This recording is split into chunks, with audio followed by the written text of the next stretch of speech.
পাবনার ভাঙ্গুড়ায় ঢাকা থেকে দিনাজপুরগামী আন্তনগর পঞ্চগড় এক্সপ্রেস ট্রেনের বগি লাইনচ্যুত হয়েছে। সোমবার দিবাগত রাত 3:45টার দিকে ঈশ্বরদী ঢাকা রেলপথে ভাঙ্গুড়া রেল স্টেশন সংলগ্ন লেভেল ক্রসিং এলাকায় এ দুর্ঘটনা ঘটে। তবে এতে কোনো হতাহতের ঘটনা ঘটেনি। লাইনচ্যুত হওয়ার কারণে ঢাকার সঙ্গে উত্তরাঞ্চলের ট্রেন চলাচল সাময়িকভাবে বন্ধ রয়েছে।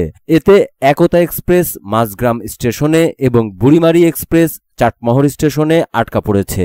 ট্রেন চলাচল বন্ধ থাকায় যাত্রীরা চরম ভোগান্তিতে পড়েছেন। ভাঙ্গুড়া রেল স্টেশন মাস্টার গণমাধ্যমকে জানান, সোমবার ভোর 3:45টার দিকে ভাঙ্গুড়া স্টেশন অতিক্রমের সময় পঞ্চগড় এক্সপ্রেসের ইঞ্জিন সহ সামনের দুটি বগি লাইনচ্যুত হয়। ট্রেন লাইনচ্যুতের ঘটনা পাকশী রেলওয়ে বিভাগকে তাৎক্ষণিকভাবে জানানো হয় এবং উদ্ধার কাজ শুরু হয়েছে। তিনি আরও জানান, দ্রুত উদ্ধার কাজ সম্পন্ন হলে অল্প সময়ের মধ্যেই ট্রেন চলাচল স্বাভাবিক হবে।